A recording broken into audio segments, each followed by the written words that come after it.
Hi வணக்கம் எல்லோருக்கும். Last week நான் ஊருக்கு போனப்போ சிக்கன் டொல்ஃபின் கொத்து அப்படின்னு சொல்லிட்டு ஒரு ஐட்டம் ஒன்று இருக்குது. என்னோடய ஃபேவரெட்டும் கூட. அது வந்து நான் தான் என்னோடய கையாலேயே நானே செஞ்சேன். எனக்கு ரொம்ப பிடிச்ச அது சாப்பாடு ஒன்று. கொத்து பரோட்டா மாதிரி தான் இருக்கும், ஆனால் டொல்ஃபின் கொத்து அப்படின்னு சொல்லுவாங்க. கண்டினியூஸாக இந்த வீடியோ ஸ்கிப் பண்ணாமல் பாருங்கள். அப்போ தான் வந்து இது நான் செய்கிறது மாதிரி நீங்களும் செய்தீங்கன்னா வீட்டில் அதே டேஸ்ட்டோட செம்மையான ஒரு டொல்ஃபின் சிக்கன் கொத்து வந்து நீங்கள் வந்து செய்துக்கலாம். தேவையான பொருட்கள் தான் இது. முட்டை இருக்குது பாருங்கள், சிக்கன் இருக்குது, தக்காளி இருக்குது, அப்புறம் கிரேவி கொஞ்சம் எடுத்து வச்சுக்கணும், அப்புறம் லீக்ஸ்ன்னு சொல்லிட்டு ஒரு இலை இருக்குல்ல, அந்த பச்சை கலரில் இருக்குது அது. அப்புறம் பார்த்திங்கன்னா வெங்காயம் வந்து சின்ன வெங்காயம் வந்து சின்ன சின்னதாக நறுக்கி வச்சுக்கணும். அப்புறம் வந்து இது கேரட், அப்புறம் வந்து பரோட்டா வந்து பிச்சு பிச்சு வச்சுக்கணும். அப்புறம் வந்து இஞ்சி பூண்டு மிளகாய், அப்புறம் வந்து பால் வச்சுக்கணும். பால் வந்து நீங்கள் வந்து பசும்பாலும் வச்சுக்கலாம், அப்படி இல்லைன்னா தேங்காய் பாலும் வச்சுக்கலாம். நான் வந்து தேங்காய் பால் தான் ரெடி பண்ணி வச்சுருக்கேன்.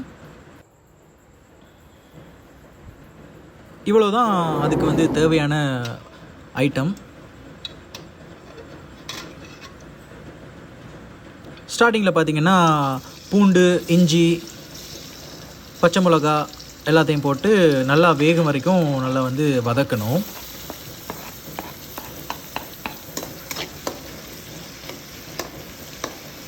நல்லா பொன்னிறமாக வரும் வரைக்கும் நல்லா வதக்கிட்டே இருங்க.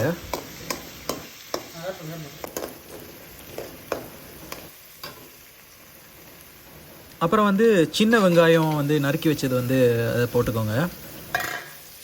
முன்னாடி சொல்ல மறந்துட்டேன்னு நினைக்கிறேன். இதுக்கு வந்து யூஸ் பண்ணுற ஆயில் பார்த்திங்கன்னா தேங்காய் எண்ணெய் தான் யூஸ் பண்ணுறேன். நீங்கள் வந்து வேறு எண்ணெய் கூட யூஸ் பண்ணிக்கலாம். அப்புறம் லீக்ஸ், அதை வந்து அதையும் வந்து பொடிசாக வந்து சின்ன சின்னதாக கட் பண்ணி வச்சுக்கணும், அதையும் போடணும்.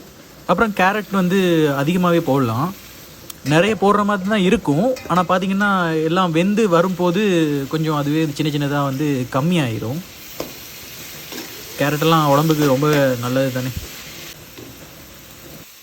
அப்புறம் அதுவும் நல்லா வதங்கினதுக்கப்புறம் தக்காளி வந்து போடணும்.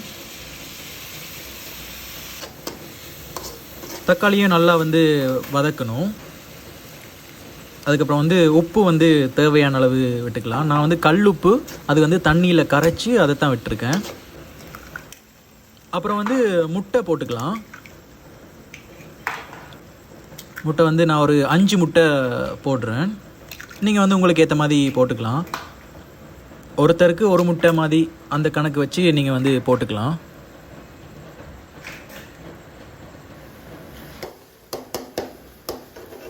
அப்புறம் முட்டையை வந்து நல்லா கிளறி நல்லா வேக வைக்கணும்.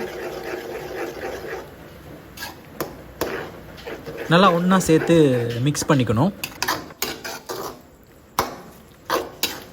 அப்புறம் நல்லா மிக்ஸ் பண்ணதுக்கப்புறம் பார்த்திங்கன்னா பரோட்டா வந்து பிச்சு வச்சுருக்கணும். அந்த பரோட்டாவை வந்து எடுத்து இது உள்ளே போட்டு மிக்ஸ் பண்ணணும். அதுவும் வந்து பரோட்டா வந்து தேவையான அளவு போட்டுக்கலாம். ஒரு ஆளுக்கு வந்து 2-3 மாதிரி கணக்கு வச்சுக்கோங்க. கணக்கு வச்சு எத்தனை பேரோ வீட்டில் அத்தனை பரோட்டா போட்டுக்கலாம். போட்டதுக்கப்புறம் நல்லா கிளறி விட்டுக்கணும். அதுக்கப்புறம் கிரேவி, இது வந்து சிக்கன் கிரேவி, அதை வந்து தேவையான அளவு விட்டுக்கலாம். நிறையவே விடுங்க, அப்போ தான் இதோட டேஸ்ட் வந்து நல்லாயிருக்கும்.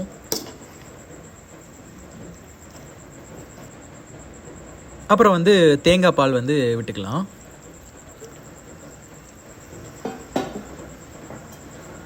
பசும்பால் கூட உங்களுக்கு கிடைச்சிதுன்னா நீங்கள் அதையும் யூஸ் பண்ணிக்கலாம். தேங்காய் பால் விட்டு நல்லா கிளறி விட்டுக்கணும். அதுக்கப்புறம் வெட்டி வச்ச சிக்கன், இது வந்து சிக்கன் வந்து ஆல்ரெடி நான் பொரித்து அதை வந்து சின்ன சின்ன பீஸாக வந்து கட் பண்ணி வச்சுருப்பேன். அந்த சிக்கன் தான் நீங்கள் வந்து இதில் போடணும். அப்புறம் வந்து பெப்பர் போட்டுக்கலாம். அப்புறம் எல்லாத்தையும் வந்து மிக்ஸ் பண்ணிக்கணும். அப்புறம் என்னங்க, அவ்வளோதான். சிக்கன் டொல்ஃபின் கொத்து பரோட்டா ரெடி ஆகிடுச்சு. சாப்பிட்டு பார்க்கலாம் வாங்க. சிக்கன் டொல்ஃபின் பரோட்டா ரெடி ஆகிடுச்சு, வாங்க சாப்பிட்டு பார்க்கலாம்.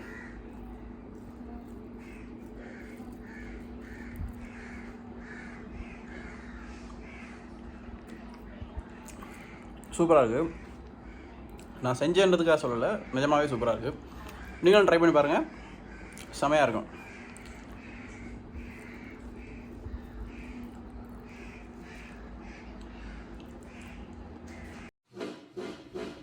லைக் கமெண்ட் ஷேர் பண்ணிடுங்க, மறக்காமல் சப்ஸ்கிரைப் பண்ணிடுங்க. நன்றி, வணக்கம்.